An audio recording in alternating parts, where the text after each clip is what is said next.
후진국 한국에 무슨 기회가 있다고? 중국을 떠난 것부터가 넌 실패한 거야. 지금 네 꼴이 죽 써서 개준다는 표현이 딱 어울린다니까. 여기 중국에서 나름 입지를 다지고 있다고 자부하는 한 의사가 있습니다. 그는 중국 사회의 피라미드에서 꼭대기인 최상류층에 속해 있어 온갖 호사를 누리며 살아가고 있는데요. 그런 그가 한 통의 이메일을 받고 이게 말이 되는 거냐며 어이없다는 듯 발신인을 비웃고 있습니다. 도대체 어떤 내용의 메일이길래 그는 이토록 혀를 둘러대고 있는 걸까요? 지금 바로 사연 시작합니다. 안녕하세요. 제 이름은 자오웨이라고 합니다. 이 병원에서 외과의로 일한 지도 벌써 15년째예요. 제 인생이 바뀌기 시작한 바로 그 순간을 아직도 잊지 못해요. 따뜻했던 화요일 아침, 저는 베이징 중앙병원 사무실에서 환자 파일을 검토하고 있었어요. 창문을 통해 들어온 아침 햇살이 공기 중 먼지 입자들을 비추며 작은 별들처럼 춤추게 했죠. 1시간 전에 간호사가 가져다 준 커피는 이미 식어 있었어요. 한 모금도 마시지 않은 채였거든요. 사무실 벽에는 수료증과 상장들이 가득 걸려 있어요. 제가 쌓아온 성공의 증거죠. 심지어 혁신적인 수술을 한 뒤 정부 관료와 악수하는 사진도 걸려 있어요. 이 자리에 오기까지 정말 열심히 일했어요. 그리고 제 자신이 자랑스럽다고 생각했죠. 근데 지금 생각해보면 아마 너무 자만했던 걸지도 모르겠어요. 곧 깨닫게 된 일이지만요. 그날 아침 이메일 알림 소리가 났어요. 평소라면 근무 시간 중에는 개인 이메일을 잘 열어보지 않는데 이상하게도 그날은 클릭해보고 싶은 마음이 들었어요.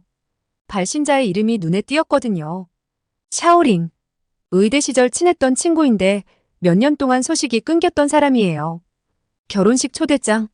제가 혼잣말하며 첨부 파일을 열었어요. 초대장은 정말 예뻤어요. 벚꽃이 섬세하게 테두리를 장식하고 있었거든요. 하지만 제 시선을 사로잡은 건 디자인이 아니었어요. 바로 장소였죠. 한국 서울. 저는 의자에 기대어 앉아 옛 추억에 잠겼어요. 샤오링과 저는 베이징의 작은 병원에서 함께 경력을 시작했어요. 젊고 야심차고 꿈이 가득했던 시절이었죠. 저는 중국에 남아 성공의 계단을 오르기로 선택했지만 샤오링은 제가 이해할 수 없는 결정을 내렸어요. 바로 한국으로 떠나기로 했거든요. 넌 실수하고 있어. 제가 그에게 말했던 게 떠올라요. 바로 이 병원 복도에서 말이죠. 중국은 지금 그 어느 때보다 빠르게 성장하고 있어. 왜 지금 떠나려고 하는 거야? 샤오링은 그냥 미소를 지으며 말했어요. 자오, 큰 게 항상 좋은 건 아니야. 성공을 측정하는 방법은 여러 가지가 있어. 그땐 그 말을 이해하지 못했어요. 중국은 이제 세계적인 강대국이 되어가고 있었고 우리 도시는 날마다 커지고 기술은 급속도로 발전하고 있었죠. 매일매일 나라의 성과에 대한 뉴스를 읽었어요. 제 생각엔 한국 같은 작은 나라가 이 모든 것과 비교할 수 없을 것 같았어요. 이제 15년이 지난 지금 샤오링의 초대장이 눈앞에 있어요. 그의 아들이 서울에서 결혼을 하고 그는 제가 참석해주길 바랐어요. 이메일을 스크롤하며 그의 개인적인 메시지를 읽었죠. 친애하는 자오, 너무 오래됐지 친구야? 우리가 연락을 놓친 건 아쉽지만 이번 결혼식에는 꼭 와줬으면 해. 여기가 어떤 곳인지 와서 직접 봐. 아마 놀랄지도 몰라. 우리가 세상을 바꾸자고 했던 때 기억나? 난 내가 할 수 있는 방식으로 그 꿈을 이루고 있어. 비록 우리가 상상했던 모습과는 다르지만 꼭 와줬으면 좋겠어. 저는 창밖으로 베이징의 스카이라인을 바라봤어요. 거대한 건물들이 하늘을 향해 솟아있고 그 사이를 건설용 크레인이 거대한 금속 팔처럼 오가고 있었어요. 이게 바로 발전 아닌가요? 이게 성공이죠. 한국이 이 모든 것과 견줄 수 있는 게 과연 있을까요? 고민하며 키보드 위에 손을 올려놨어요. 이미 예정된 수술도 많고 봐야 할 환자들도 있고 관리해야 할 부서도 있거든요. 그런데 샤오링의 말이 자꾸 머릿속을 맴돌았어요. 아마 놀랄지도 몰라. 도전장을 던지는 건가 싶기도 했어요. 그가 떠나기 전에 나눴던 마지막 대화가 떠올랐어요. 그때 저는 너무 확신에 차 있었고 그의 선택을 무시했었죠. 한국? 거기서 무슨 기회를 찾겠다는 거야? 제가 비웃듯 말했어요. 거기 병원들은 우리보다 몇 년은 뒤처져 있을걸? 제 시선이 책상 위에 최신 의학 저널로 향했어요. 아이러니하게도 그 책에는 한국 병원들의 기술 혁신에 관한 기사가 실려 있었어요. 저는 그다지 중요하지 않겠거니 하고 그냥 넘겼었죠. 이제 와서 생각하니 제가 얼마나 많은 걸 너무 쉽게 무시해왔는지 궁금해졌어요. 저는 딸 민에게 전화를 걸었어요. 민은 지금 의대 입학시험 준비 중이거든요. 아빠, 병원 아니에요? 민이 놀란 듯한 목소리로 받았어요. 민아, 한국 의료 분야에 대해 아는 거 있어? 제가 물었어요. 민이 웃더군요. 진짜예요? 한국 엄청난 거 하고 있잖아요. 친구들이랑 한국 의료 연구자들 SNS 팔로우하면서 얼마나 놀라운지 보고 있어요. 특히 로봇 수술 쪽이랑. 저는 그녀가 열정적으로 설명하는 걸 들으며 처음 들어보는 혁신적인 이야기들을 접했어요. 언제부턴가 제가 이렇게 편협해진 걸까요? 중국의 발전에 대한 자부심이 저를 다른 나라의 성과에 눈을 감게 만든 걸까요? 다시 화면에 떠 있는 초대장을 보며 결정을 내렸어요. 이 결혼식에 가기로 했어요. 샤오링을 위해서뿐 아니라 제 자신을 위해서요. 아마 제가 놓치고 있던 것들을 볼 때가 된 것 같아요. 스스로의 편견에 도전할 기회일지도 모르죠. 저는 답장 버튼을 눌렀어요. 친애하는 샤오링, 초대해줘서 영광이야. 오랜만에 얼굴 보자, 친구야. 라고 썼어요. 이메일을 보내고 나니 묘하게 설레면서도 불안한 기분이 들었어요. 이 단순한 결혼식 초대가 제가 알던 성공, 발전, 그리고 진정한 성취의 의미에 대해 다시 생각하게 만드는 여정의 시작이 될 줄은 꿈에도 몰랐어요. 비행기가 인천국제공항에 부드럽게 착륙했어요. 14시간이나 되는 비행 끝에 다리가 뻣뻣해져서 얼른 스트레칭하고 싶었는데 터미널에 발을 딛자마자 그런 불편함은 잊어버렸어요. 공항은 제가 상상했던 것과 전혀 달랐어요. 높은 유리 천장이 위로 쭉 뻗어 있어서 자연 햇빛이 가득 들어오더라고요. 바닥은 너무나 깨끗해서 마치 거울처럼 빛을 반사하고 있었고 모든 게 반짝였어요. 고향 공항은 보통 사람들로 북적대고 혼란스럽기만 하고 긴 줄과 길 잃은 여행자들로 가득 차 있거든요. 그런데 여기서는 사람들이 여러 언어로 된 분명한 표지판을 따라 질서 있게 움직이고 있었어요. 그때 로봇 하나가 -4, 진짜 로봇이요. -제 옆을 지나가며 한 노부부가 수화물 찾는 곳을 찾을 수 있도록 도와주고 있었어요. 오늘 무엇을 도와드릴까요? 라고 완벽한 중국어로 말한 다음 한국어 그리고 영어로도 이어서 말하더라고요. 제 입이 저절로 벌어졌어요. 뉴스에서 이런 로봇에 대해 읽은 적은 있었지만 그냥 홍보용일 거라고 생각했거든요. 그런데 실제로 여기서 사람들을 돕고 있더라고요. 입국 심사 과정은 더 놀라웠어요. 길게 줄을 서서 기다리고 화난 직원들 얼굴을 마주하는 대신 얼굴 인식 기술이 적용된 자동 게이트가 있더라고요. 2분도 안 돼서 통과했어요. 제 친구 샤오링이 한국의 효율성에 대해 얘기했지만 저는 믿지 않았거든요. 이제 그를 의심했던 게 부끄러워졌어요. 무료로 모바일 와이파이 기기를 대여해 드릴까요? 한 공항 직원이 중국어로 제게 친절하게 물었어요. 관광객들이 머무는 동안 무료로 이 기기를 빌릴 수 있다고 설명해 주더라고요. 이 세심한 서비스가 정말 인상 깊었어요.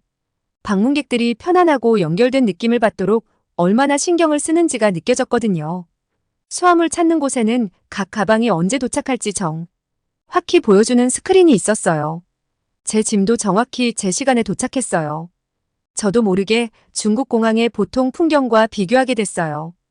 중국 공항에서는 사람들이 수화물 컨베이어 벨트 주위로 몰려들어 밀치고 서로 먼저 가방을 잡으려고 애쓰는 경우가 많거든요. 공항 밖으로 나오니 깨끗한 기차역이 있었어요.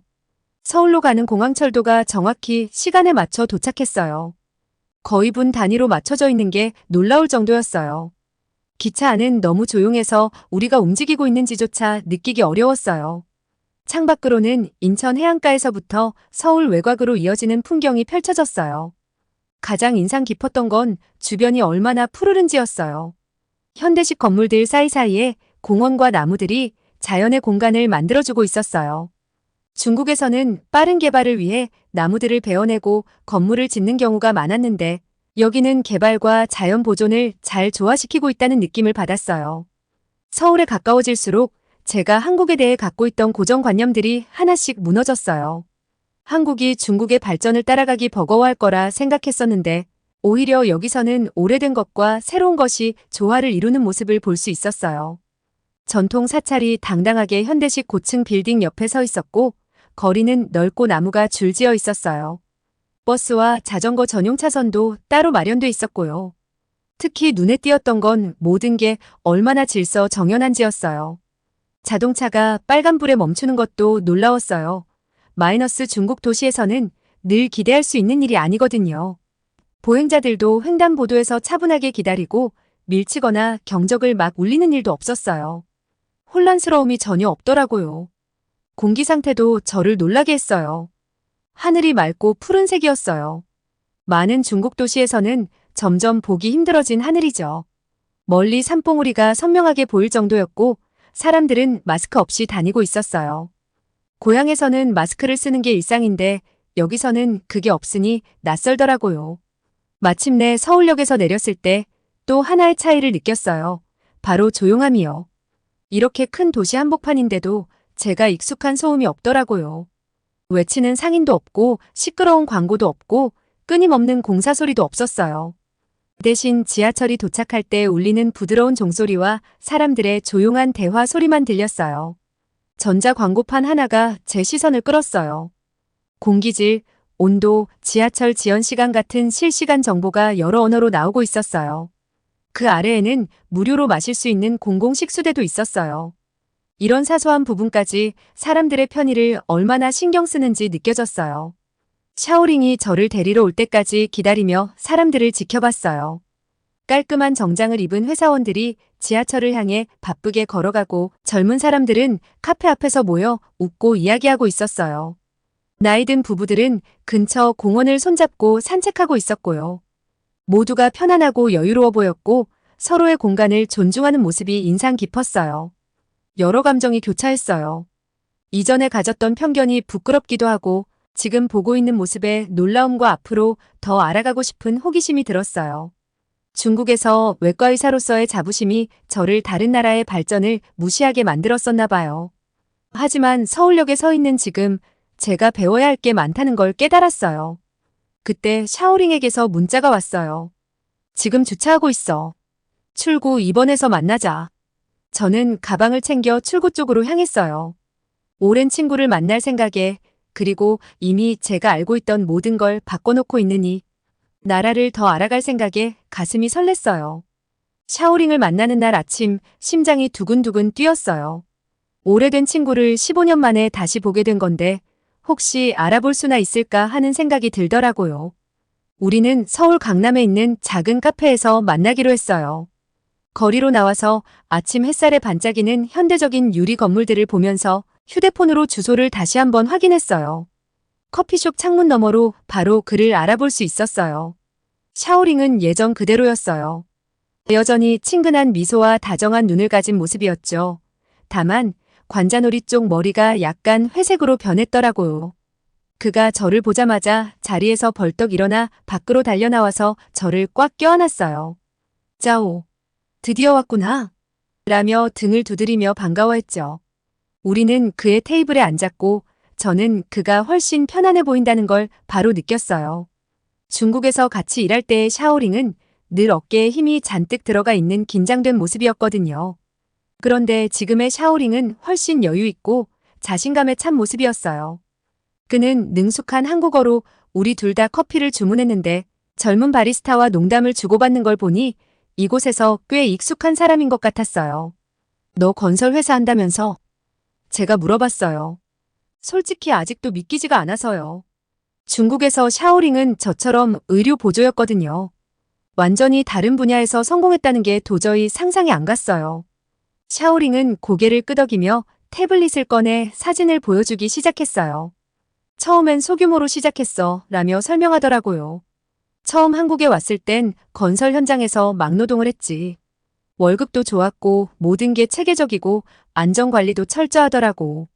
몇 년 일하다 보니 회사를 차릴 만큼 배운 게 쌓였어. 그는 아파트, 사무실 리모델링, 작은 쇼핑센터까지 다양한 프로젝트 사진들을 스크롤하며 보여줬어요. 이게 다 내 회사에서 한 거야? 제가 감탄하며 물었죠. 건물 하나하나가 현대적이고 세심한 디테일이 돋보였어요. 우린 작지만 강해. 샤오링이 웃으며 말했어요. 지금 정직원이 10명 있어. 그들 대부분이 내 가족 같아. 만날래? 지금 근처에서 작업 중이야. 우리는 커피를 마치고 몇 블록을 걸어 한창 작업 중인 공사 현장으로 갔어요. 현장에 들어가기 전에 샤오링이 저에게 안전모와 안전조끼를 건네주더라고요. 모든 것이 깔끔하고 정돈되어 있어서 놀랐어요. 중국에서 봤던 건설 현장과는 확실히 달랐어요.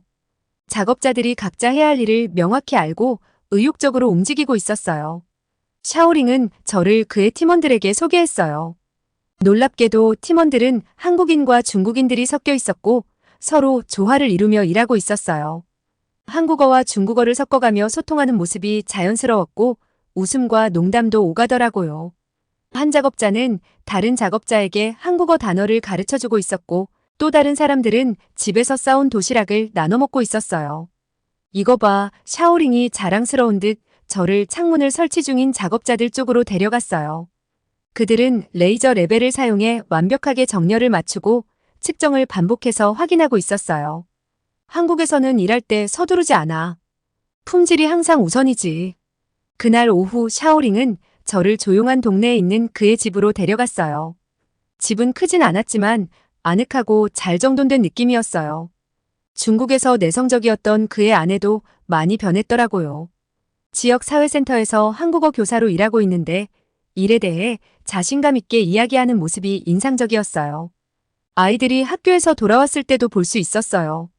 결혼을 앞둔 아들은 키도 크고 당당한 모습으로 여동생과 한국어로 대화를 나누더라고요.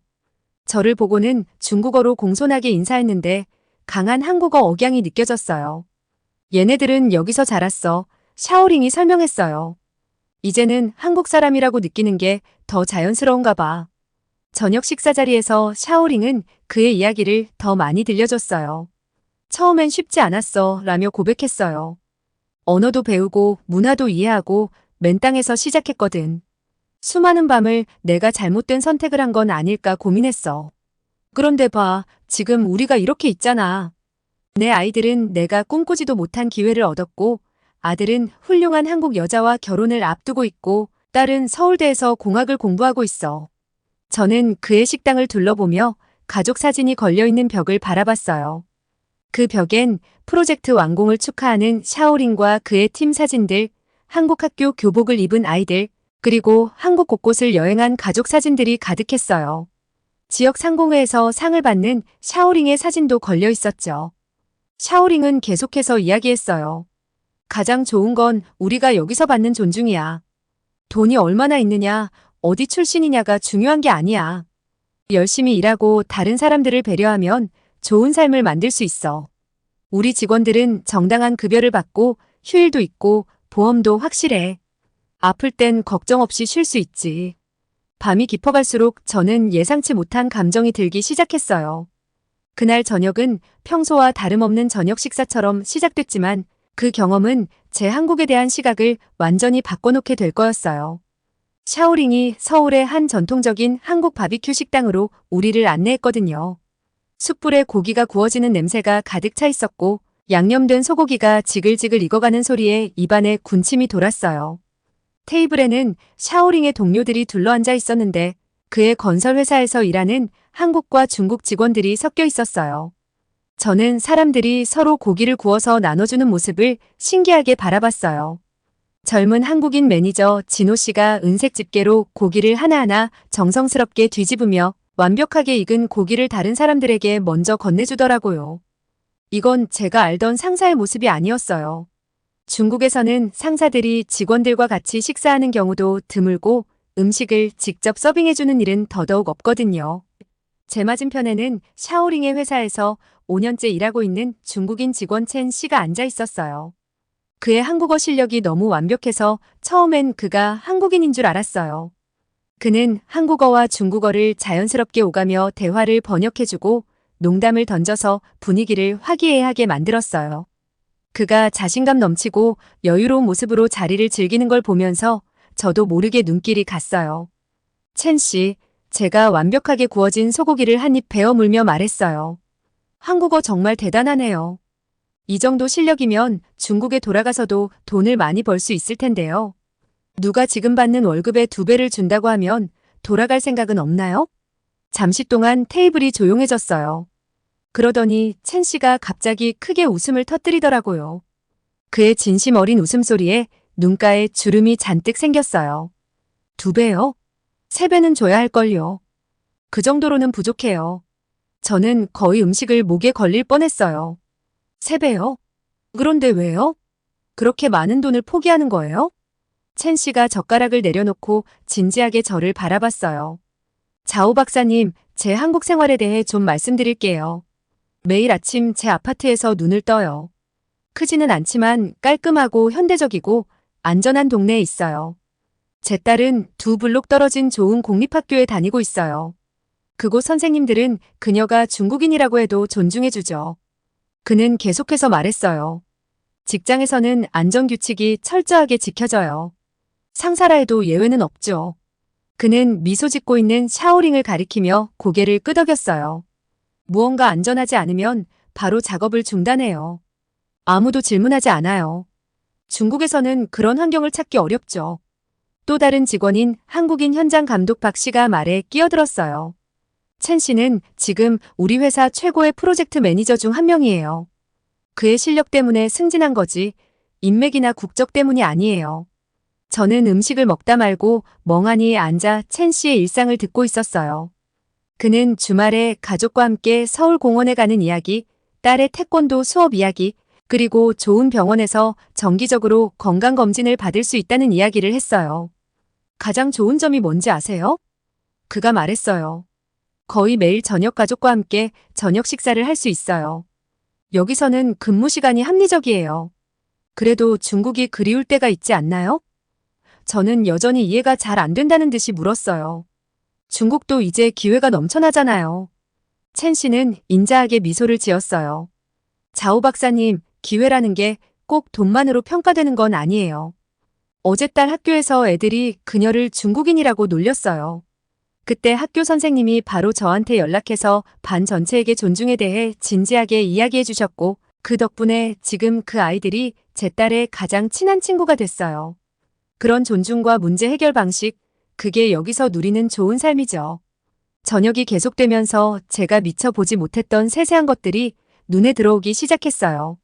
식당 주인이 직접 우리 테이블로 와서 국적을 가리지 않고 모든 손님을 똑같이 존중하며 챙겨주는 모습이 인상 깊었어요. 식사가 끝난 뒤에도 모두가 함께 테이블을 정리했어요. 심지어 회사 사장인 샤오링도 나서서 도와줬어요. 여기서는 위계 질서가 아닌 상호 존중과 협력이 자리 잡고 있었죠. 디저트로 신선한 과일과 전통 한국 과자를 즐기고 있을 때 젊은 한국 직원인 민지가 첸 씨에게 중국어를 배웠다며 얘기하더라고요. 그는 단순한 동료가 아니에요. 우리의 선생님이자 친구, 그리고 이곳에서 가족 같은 존재예요. 그녀가 따뜻하게 말했어요. 대화는 자연스럽게 한국어와 중국어로 오가며 서로가 서로의 문화를 번역하고 설명해 주었어요. 첸 씨의 딸이 저녁 늦게 합류했을 때도 그녀는 두 언어를 자유자재로 구사하며 양쪽 문화에 뿌리 내린 듯 편안하게 이야기를 나누었어요. 저녁 식사가 끝날 무렵 제 얼굴이 화끈거렸어요. 그건 매운 김치 때문만은 아니었죠. 저 자신이 느꼈던 우쭐함이 부끄러웠어요. 성공한 중국의 외과 의사로서 돈으로 이 사람들을 유혹할 수 있다고 생각했던 제가 얼마나 우물안개구리였는지 깨달았거든요. 그런데 이 사람들은 돈보다 더 가치 있는 걸 이미 찾았더라고요. 그건 바로 사람을 노동자로만이 아니라 한 사람으로 존중해주는 사회였어요. 식당 밖으로 나서면서 서울의 시원한 밤 공기와 반짝이는 도시의 불빛이 어우러진 그 순간 샤오링이 몇 년 전부터 저에게 전하려 했던 말이 비로소 이해됐어요. 한국은 단순히 멋진 건물과 효율적인 시스템을 만든 게 아니었어요. 이곳은 사람들이 어디서 왔든지 존엄성을 느끼며 살아갈 수 있는 사회를 만들어냈던 거예요. 진정한 번영은 번쩍이는 건물이나 현대적 인프라에 있는 게 아니라 사람들 간의 대우, 일과 삶의 균형, 그리고 상호 존중이 자연스럽게 흘러가는 그 모습 속에 있었어요. 첸 씨가 딸에게 웃으며 웃옷을 입혀주고 한국인 동료들과 농담을 나누는 모습을 보며 그 순간 저는 성공을 잘못된 기준으로 평가하고 있었다는 걸 깨달았어요. 진정한 발전이란 단순히 경제 성장이나 기술 발전만을 의미하지 않았어요. 그건 모든 사람이 존중받으며 의미 있는 삶을 만들어갈 수 있는 사회를 만드는 것이었어요. 결혼식 다음 날 아침, 저는 샤오링의 집 근처에 있는 작은 커피숍에 앉아서 지나가는 사람들을 바라보고 있었어요. 커피는 점점 식어갔고 한국에서 본 모든 것들을 생각하며 중국에 있는 아내에게 긴 이메일을 쓰고 있었죠. 제 결정에 대해 이야기했어요. 우리 딸 메이를 이곳에서 공부시키고 싶다는 거였어요. 이게 확실한 거야? 아내는 곧바로 답장을 보냈어요. 우리가 감당할 수 없는 큰 돈이 들 텐데. 그녀 말이 맞았어요. 제가 외과 의사로서 좋은 수입을 벌고는 있지만 메이를 한국에 유학 보내려면 큰 변화가 필요했어요. 호숫가에 있는 별장을 팔아야 할지도 모르고 병원에서 추가 근무를 해야 할 수도 있겠죠. 하지만 그날 오후 서울 거리를 걷다 보니 제 선택에 점점 더 확신이 생겼어요. 고등학생들이 교복을 입고 학교에서 집으로 걸어가는 모습을 봤어요. 중국에서 본 학생들처럼 서두르지 않고 친구들과 함께 웃고 떠들며 걷고 있었어요. 어떤 아이들은 작은 가게에 들러 간식을 사며 가게 주인에게 예의 있게 인사를 했죠. 가게 주인들도 그 학생들의 이름을 알고 가족들 안부까지 물어보더라고요. 이 간단한 교류에서 중요한 무언가를 느꼈어요. 여기 사람들은 사람답게 살 시간이 있다는 거였어요. 샤오링과 함께 동네 식당에서 저녁을 먹었어요. 식당 주인은 모두가 할머니라고 부르는 나이 지긋한 여자분이었는데 손님 한 사람 한 사람을 가족처럼 대해주셨어요. 각자의 좋아하는 음식을 기억하고 하루가 어땠는지도 물어봐 주셨죠. 한 청년이 슬픈 얼굴로 들어오자 할머니는 김치를 더 주며 어깨를 두드려 주셨어요. 인생은 곧 좋아질 거야. 그녀가 한국어로 말했고 샤오링이 저에게 번역해 줬어요. 이게 내가 말한 존엄성이야. 샤오링이 국을 휘저으며 말했어요. 돈이나 큰 건물이 중요한 게 아니야. 사람들끼리 서로를 어떻게 대하는지가 중요한 거지. 중국에 있을 때 병원에서 일했던 거 기억나? 너무 오래 일해서 가족들 얼굴 볼 시간도 없었잖아. 여기선 사람들이 인생의 균형이 필요하다는 걸 알아. 딸 메이를 생각했어요. 집에서는 매일 밤늦게까지 공부하며 치열한 경쟁 속에 살아가고 있어요. 주말에는 또 다른 학원 수업들로 가득 차 있죠. 마지막으로 딸이 진심으로 웃는 모습을 본 게 언제였는지 기억이 나질 않았어요. 하지만 그녀의 미래는 어떻게 될까? 제가 샤오링에게 물었어요. 한국에서 공부하면 뒤처지지 않을까? 샤오링은 웃으며 휴대폰을 꺼냈어요. 아들의 대학교 사진들을 보여주더라고요. 캠퍼스에는 학생들이 나무 아래에서 공부하는 아름다운 정원들이 있었고 예술 스튜디오와 음악실, 최신 장비가 갖춰진 과학 실험실도 있었어요. 여기 학생들은 그냥 암기만 하는 게 아니야. 샤오링이 설명했어요. 열심히 공부하긴 하지만 창의적으로 생각하고 문제를 해결하고 서로 협력하는 법도 배워. 저녁 식사 후 우리는 야시장으로 걸어갔어요. 거리는 불빛과 사람들로 활기찼어요. 거리 공연자들이 음악을 연주하면 커플들이 춤을 췄고 가족들은 작은 테이블에 앉아 이야기를 나누며 함께 음식을 나눠 먹었어요. 젊은이들은 어르신들 짐을 들어주는 모습도 보였어요. 모든 것이 평화로운 리듬으로 흘러가고 있었죠. 어떤 10대 무리들이 눈에 띄었어요. SNS에 올릴 댄스 영상을 촬영하고 있었어요. 놀라운 건 춤 자체가 아니라 주변 사람들의 반응이었어요. 사람들은 자리를 비켜주고 응원해주며 가끔은 같이 춤을 추기도 했어요. 아무도 그들에게 공부하라는 잔소리를 하거나 시간 낭비라고 말하지 않았어요. 내 딸도 이런 삶을 누릴 수 있어. 샤오링이 부드럽게 말했어요. 이곳에서는 어린 시절을 제대로 누리며 자신이 누구인지 무엇을 원하는지 발견할 수 있을 거야. 단순히 성취만이 아니라. 저는 마지막으로 메이의 학부모 상담을 떠올렸어요. 선생님은 그녀의 시험 성적을 칭찬하면서도 에세이가 너무 창의적이라며 더 표준 형식에 맞춰야 한다고 했었죠. 그때 저는 그 말에 동의했었어요.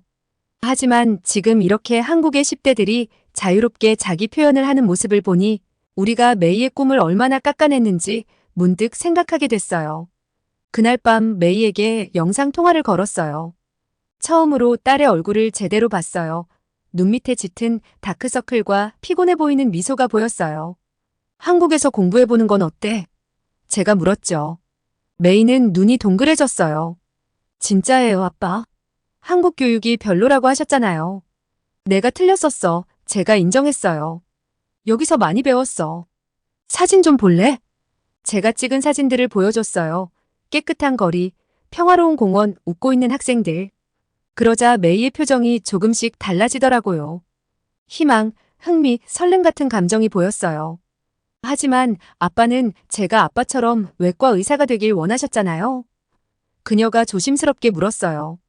이젠 내가 행복하길 바란다. 제가 말했어요. 의사가 되고 싶으면 할 수 있지만 여기선 너만의 꿈도 찾을 수 있을 거야. 잠들기 전 저는 근처 공원으로 산책을 나갔어요. 밤 공기는 서늘했고 도시의 불빛이 마치 별처럼 반짝였어요. 가로등 아래에서 할아버지 한 분이 태극권을 수련하고 있었고 옆에선 학생들이 벤치에 앉아 함께 공부하며 간식을 나누고 있었어요. 거리 청소부가 보도 위를 쓸고 있었고 지나가는 사람들은 그에게 감사 인사를 건네더라고요. 저는 깊이 숨을 들이마셨고 마음속에 평온함이 스며드는 걸 느꼈어요. 그래요. 메이를 여기 보내는 건 돈이 많이 들겠죠. 우리 가족에게 큰 변화가 필요할 거예요. 하지만 주위의 잔잔한 삶의 리듬을 보면서 그 모든 희생이 충분히 가치 있을 거라는 확신이 들었어요. 한국에서 우리 딸은 단지 공부만 하는 게 아니라 진짜 삶을 배울 수 있을 테니까요. 중국으로 돌아가는 비행기 안에서 기분이 묘하게 달랐어요. 창밖의 구름을 바라보면서 한국에서 봤던 모든 장면들이 자꾸 떠올랐거든요. 깨끗한 거리, 밝게 일하는 사람들, 서로를 존중하는 사람들의 모습까지. 큰 변화만이 아니었어요. 작고 사소한 순간들까지도 제게 많은 걸 느끼게 했어요. 다음 날 아침 병원에 출근하니 모든 게 다르게 보였어요. 대기실은 붐비고 시끄러웠고 간호사들은 지친 얼굴로 환자들을 분주히 돌보고 있었어요. 공기마저 무거운 스트레스로 가득 찬 느낌이었죠. 내가 왜 이런 걸 이제야 깨닫게 된 걸까요? 조 박사님 돌아오셨군요.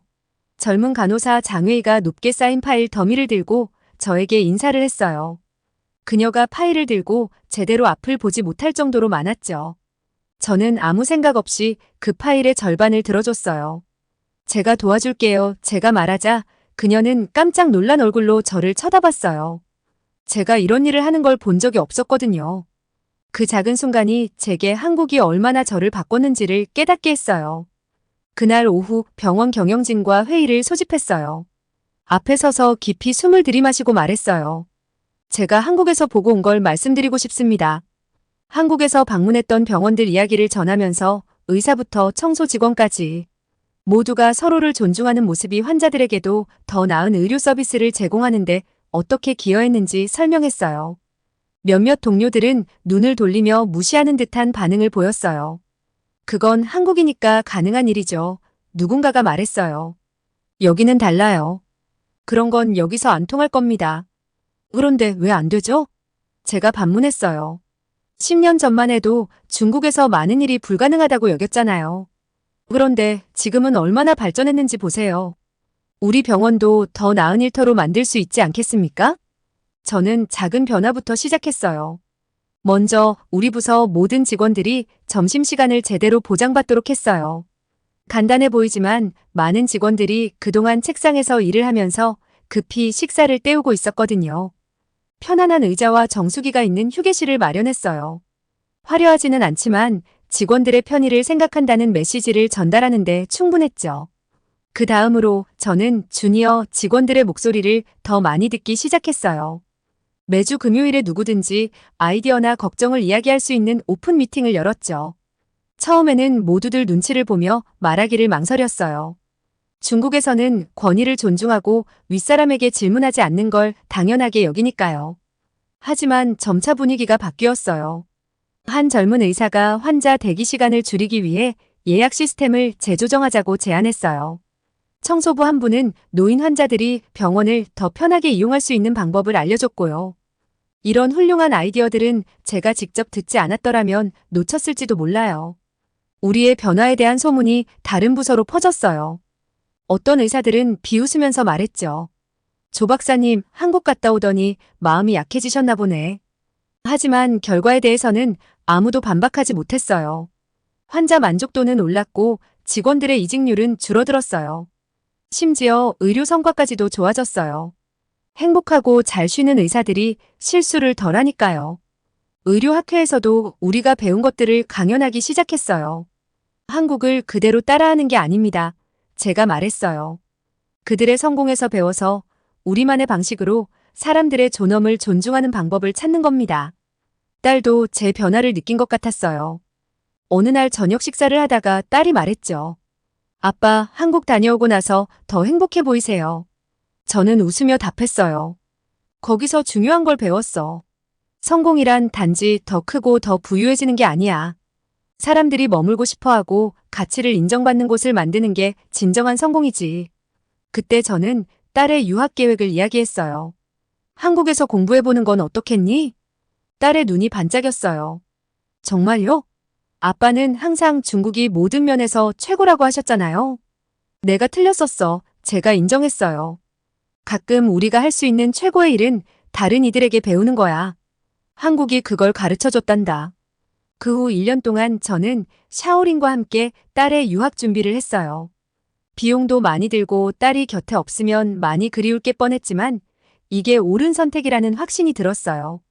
딸이 단지 학문만이 아니라 공동체와 존중, 균형을 중요시하는 또 다른 삶의 방식을 배울 수 있기를 바랐거든요. 제 변화의 여정은 항상 쉬운 건 아니었어요. 오래된 습관을 바꾸는 건 어려운 일이죠. 가끔 저도 모르게 예전 생각 방식으로 돌아가곤 했어요. 하지만 그럴 때마다 한국에서 동네 사람들 이름을 하나하나 부르며 인사하던 샤오링의 평온한 얼굴이 떠오르곤 했어요. 높은 연봉보다는 삶의 질을 택한 첸도 생각났고요. 이런 기억들이 저를 계속 앞으로 나아가게 했어요. 오늘날 제 병원 부서는 제가 한국에 다녀오기 전과는 사뭇 다른 모습이에요. 여전히 열심히 일하지만 이제는 공기 중에 스트레스가 덜 느껴져요. 사람들은 더 자주 웃고 성공을 함께 축하하고 어려운 일이 있을 땐 서로를 도와줘요. 가장 중요한 것은 수석 의사든 병원 자원봉사자든 모든 사람을 똑같이 존중한다는 거예요. 저는 진정한 발전이란 단지 더 높은 건물을 짓거나 더 앞선 기술을 가지는 게 아니라고 배웠어요.